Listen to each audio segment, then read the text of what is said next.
Lord's Prayer as prayed by Rudolf Steiner. I'm going to begin with the footnote at the end of the prayer because I think the context is important. Rudolf Steiner prayed the Lord's Prayer daily, upright, and aloud. Already before the First World War, people reported that Steiner used to say the Lord's Prayer so loudly in his Berlin apartment that it could be understood in the neighboring room.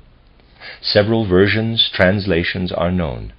There are 2 copies in Marie Steiner's estate, both in her own handwriting. During a burial in 1920, Reverend Hugo Schuster, an old Catholic priest, for whom Steiner also translated the Catholic Mass, said a version given him by Rudolf Steiner. The translation given here is that used by Steiner at the end of his life. He spoke it with Ita Wegmann when they worked together during the summer and autumn of 1923 on their book titled Extending Practical Medicine. And he continued to say it up to his dying days.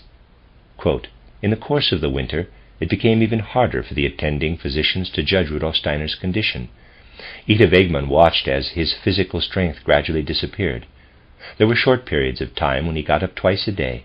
Then again his strength left him to such an extent that she had to support him when he wanted to pray.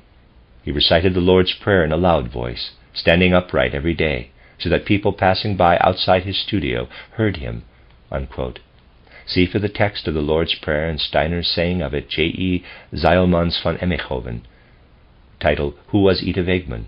A Documentation, Volume 1, 1876 until 1925.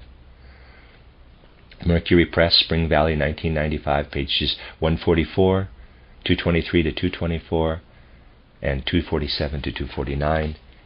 End of footnote. The Lord's Prayer as prayed by Rudolf Steiner. Father, you who were, are, and will be in our inmost being, may your name be glorified and praised in us. May your kingdom grow in our deeds and inmost lives. May we perform your will as you, Father, lay it down in our inmost being. You give us spiritual nourishment, the bread of life, superabundantly in all the changing conditions of our lives.